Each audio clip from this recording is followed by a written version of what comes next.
Empieza Turismo Cero, el programa radial de turismocero.com. Viajes, gastronomía y cultura, todo en un mismo lugar.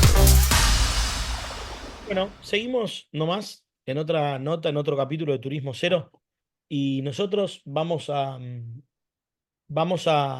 trabajar en línea, conseguir hablando y charlando y conversando con todo aquello que tenga que ver con el turismo. Por eso lo convoqué a alguien, me llamó mucho la atención a lo que vi en redes sociales, que es un proyecto que se llama Sobre Rieles Argentinos.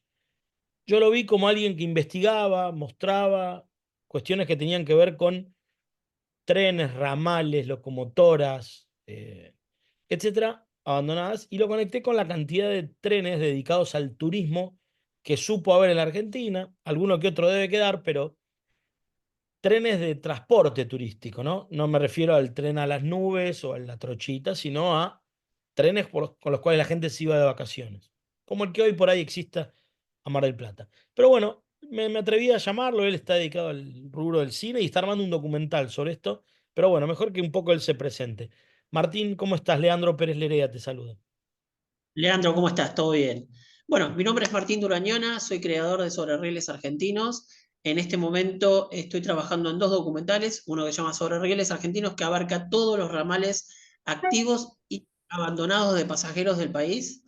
Y el otro documental que se llama Trasandino abarca lo que sería el ferrocarril trasandino, que fue el ferrocarril más importante de la Argentina que hundía Mendoza con Chile. Che, Martín, ¿y por qué se te dio esto? ¿De dónde salió la idea o qué te llevó? ¿Cómo llegaste a esto? Dos cosas. Primero, porque empecé a trabajar en la parte audiovisual que me encanta, soy guionista. Y por otro lado, el tema de el estado del ferrocarril que se encuentra hoy en día. Y me pareció interesante empezar a recorrer las trazas de pasajeros, no todas, porque si me pongo a contar las descargas, ahí estoy para hacer un documental que va a durar 10 años, ¿no? La grabación. Pero bueno, decidí hacer específicamente lo que es ramales de pasajeros. Activos hay hoy en día muy poco. De lo que era toda la red ferroviaria argentina, que eran casi 40.000 kilómetros, 48.000 kilómetros, hoy funciona el 10%. Entonces, si vos me estás hablando de trenes turísticos, uno de los que predomina muchísimo es el tren a Mar del Plata. El tren a Mar del Plata es un tren que sigue estando, pero antes podías ir a Necochea, podías ir a muchos lados que hoy en día ya no podés llegar en tren y solamente podés llegar en colectivo. Sí. Sí, el tren a Mar del Plata pasaba por Miramar también. Exactamente, tenía el ramal a Miramar y después estaba el ramal a Necochea, ramal a Tandil. Es más, hasta hace 2 años llegabas a Bahía Blanca y hoy en día no podés llegar a Bahía Blanca en tren. Mm. Pero digamos, vos venís del mundo del cine, de guión de cine y televisión. ¿Alguna vez tuviste Sí, una relación con los trenes o te picó te llamó la atención algo? me llamó la atención porque, pero, a ver, a mí siempre me encantó viajar en tren. Sí, es mi primera elección si tengo la posibilidad de viajar. Y nosotros teníamos una red que abarcaba todo el país. Y si uno quería recorrer cada rincón de la provincia de Buenos Aires, para citarte un ejemplo, en 1950 uno se tomaba un tren y iba a cada pueblito del interior. Hoy en día no lo puedes hacer. Sí, hasta un cierto punto, ahí no mucho más que ir hasta Lobos, ponele. Sí, pero antes podías ir o sea, recordemos que el ferrocarril cuando se creó y se empezó, digamos, empezó a funcionar en nuestro país, fue creando pueblitos. O sea, a raíz de cada ferrocarril y cada estación se creaba un pueblito alrededor. Después del cierre de los ferrocarriles, en la mayoría de los ramales en los 90, muchos pueblos quedaron abandonados. Sí, correcto. Che, Martín, y vos estás, bueno, no sé en qué etapa está el documental final de cualquiera de los dos, pero yo soy egresado de una escuela de cine también, así que más o menos entiendo cómo se hace esto. Suponiendo que estás filmando, entrevistando, tomando imágenes, ¿qué te dicen los que te responden las entrevistas? ¿O qué hilo conductor encontrás que unifique a todo lo que te devuelve el entrevistado? no sé, el que te ve filmar, digamos. ¿Qué ves en eso? Bueno, lo que encontré mucho, a ver, una de las cosas, uno de los puntos principales es la política. Todo el mundo piensa distinto en cuanto a la política y bueno, y llega momentos donde la gente se siente triste al no tener un tren de pasajeros que pueda, que no, que no pase por su pueblo desde hace 30 años o 40 años. Entonces, me encuentro con esos testimonios de esas personas que hoy en día, digamos, tienen que utilizar la alternativa de viajar en avión o viajar en colectivo, y hay muchos pueblos que no tienen conexión ni siquiera por colectivo, que antes tenían conexión con ferrocarril, y te cuentan la historia de lo que era o la historia de sus propios padres cuando existía el ferrocarril o que trabajaban en el ferrocarril. Claro. Y vos sabés que respecto a los trenes de carga no tengo mucho para aportarte porque creo que la carga es la carga y tiene que ir por tren o por lo que tenga que ir, pero que vaya. Pero Sí, uno se acuerda, yo viajé a Córdoba en el tren, el coche cama, de chiquito, sí. pero todos los trenes, seguramente si vos entrevistás a pasajeros que hayan viajado, no sé, y todo lo demás, todos tenemos un recuerdo como nostálgico, lindo, del tren que iba a esos lugares y uno dormía en el tren a Córdoba, a Mendoza, no sé, vos seguramente tendrás más idea de los que había. ¿Vos sentís eso también que cuando la gente habla de esto, como que lo hace de forma de una nostalgia romántica, si querés? Sí, también desde ese lado. Lo que pasa es que creo que hoy en día mucha gente, hay gente que primero que cuando le hablas del ferrocarril y le decís, mira, a Córdoba puedes ir, hoy en día puedes ir a Córdoba, por ejemplo, o a San Miguel de Tucumán en camarote, y te dicen, no, yo nunca viajé en tren, la verdad que no me llama la atención. Pero sí, cuando hablas con gente que lo hace y lo hace todo el tiempo, porque en el tren vos tenés la posibilidad de poder pararte, caminar, ir al coche comedor, ¿me entendés? Puedes hacer muchas cosas que en un colectivo no puedes hacer. Entonces, yo creo que tiene su nostalgia, primero porque en su momento nosotros fuimos una potencia ferroviaria, hay que reconocerlo, y después pasamos a ser, digamos, lo último de lo último, lamentablemente.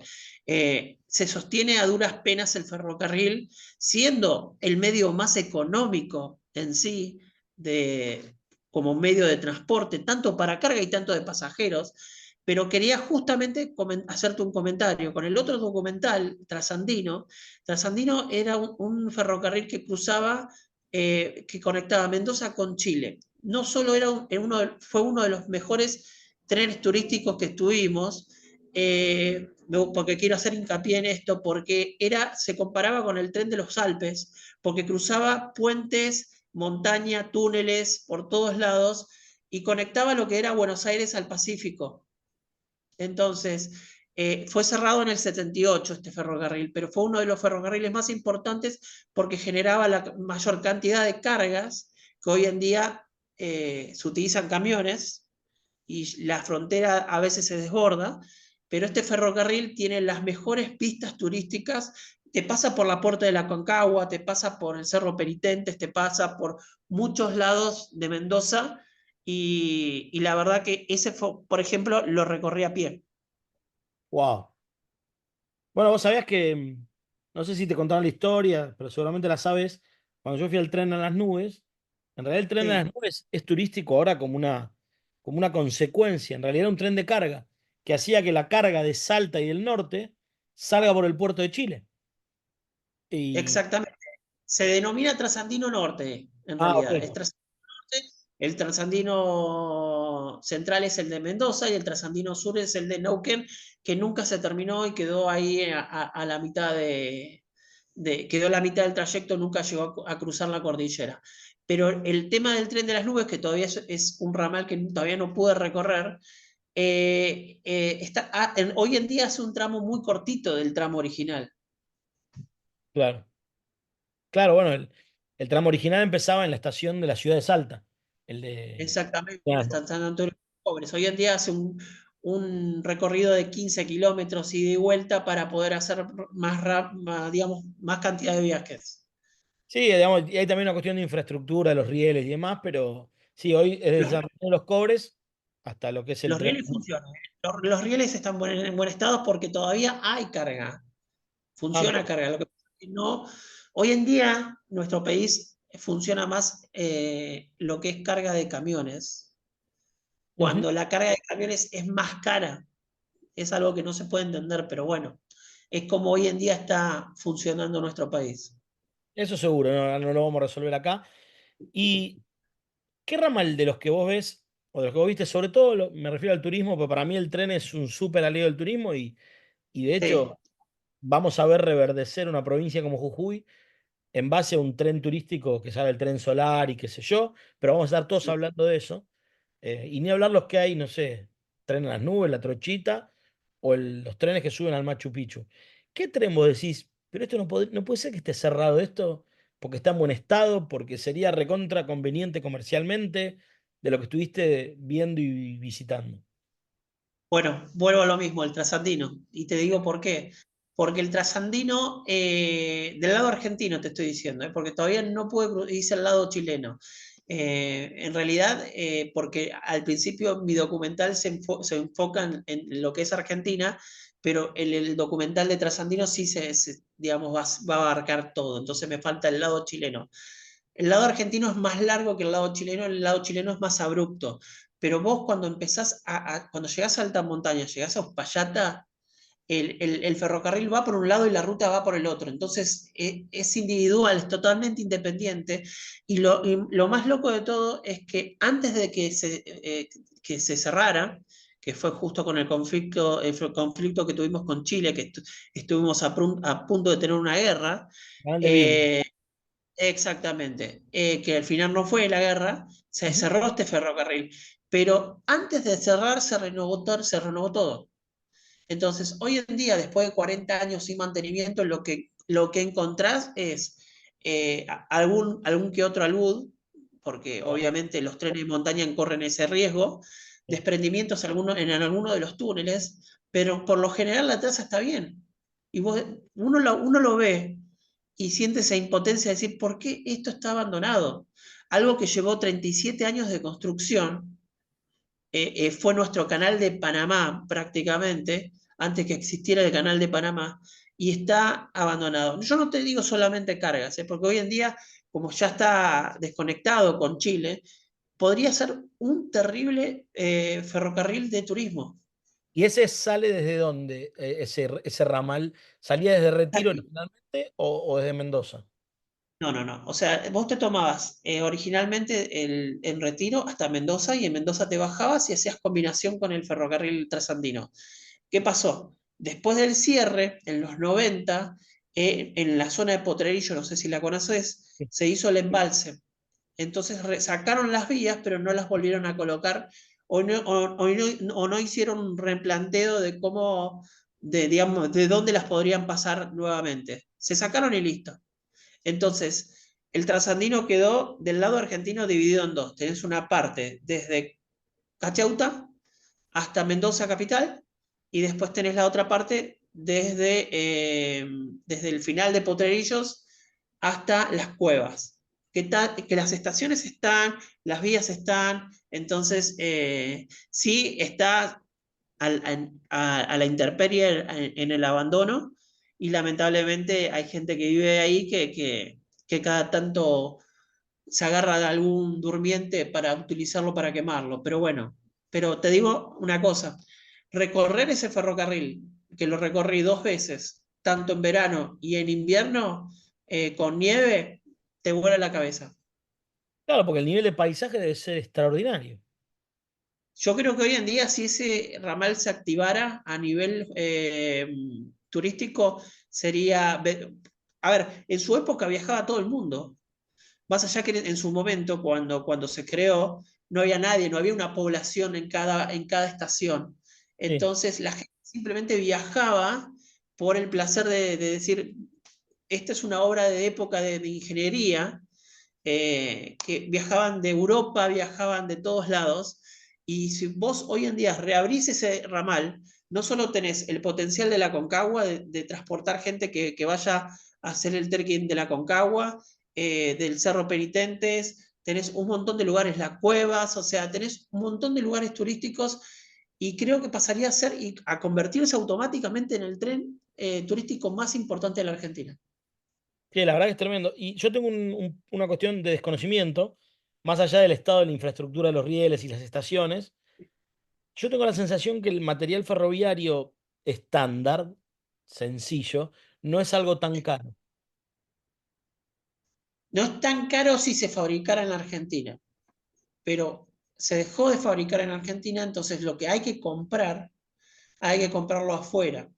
Y el kilómetro de vía, de riel, en el exterior te sale $1.000.000. Ah, mira. Entonces, pero ¿qué pasa?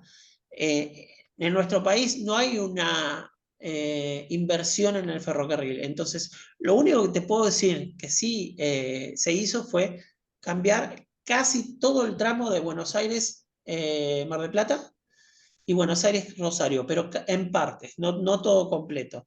Entonces, hay momentos donde la locomotora, digamos el tren, la formación, puede llegar a 120 como máximo. Ujú. Pero cuando hoy deberíamos tener un tren bala como tiene Chile, digamos, pero lamentablemente hay, viste que está también el ramal a Córdoba y el ramal a Tucumán. Cuando salen de Rosario, tienen que bajar la velocidad a 40 km/h porque puede descarrilar. No, en esos Por el, aspectos es inviable esa velocidad, pero en el caso del de Mendoza no vería problemático la baja velocidad. no, pues estamos hablando de que del trasandino. Sí, sí, claro. Sí, lo que pasa es que, bueno, ahí en montaña no iba a máxima velocidad, Claro. porque obviamente por un tema de que va subiendo de a poco. Entonces, es más, en sus orígenes tenía un sistema de cremallera que iba enganchando el ferrocarril para ir frenando cuando bajaba y era como una especie de enganche que tenía Una montaña para rusa. ayudar.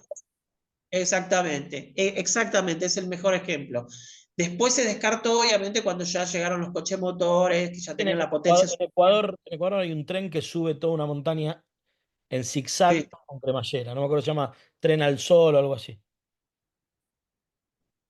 exacto, una cosa así. Pero se dejó de usar, obviamente, después cuando ya evolucionó la tecnología y ya teníamos coche motor y ese tipo de cosas. Lo interesante es que del lado chileno lo electrificaron y funcionó hasta que terminó, digamos, hasta el 78. Todo el tramo de Chile funcionaba electrificado. El nuestro era a diésel.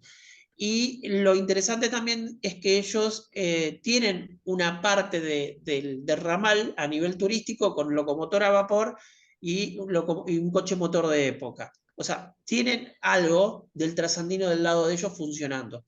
Nosotros no. Bien. Bueno, che Martín, un placer conocerte, un placer charlar y sigamos en contacto. Cualquier cosa, cuando estrenes el documental, ya nos avisarás. Dale, perfecto. Te agradezco mucho por la entrevista.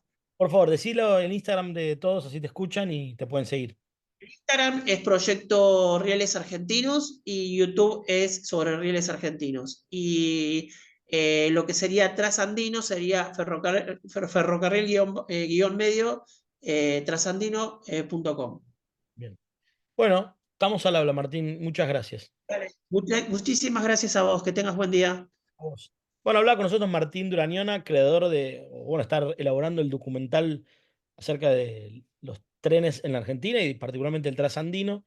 Muy interesante la charla y miren qué increíble aporte sería el turismo, el tren, aunque sea trenes de paseos turísticos. Vamos a una pausa. Esto fue turismocero.com en radio. El punto de tu partida de tus viajes.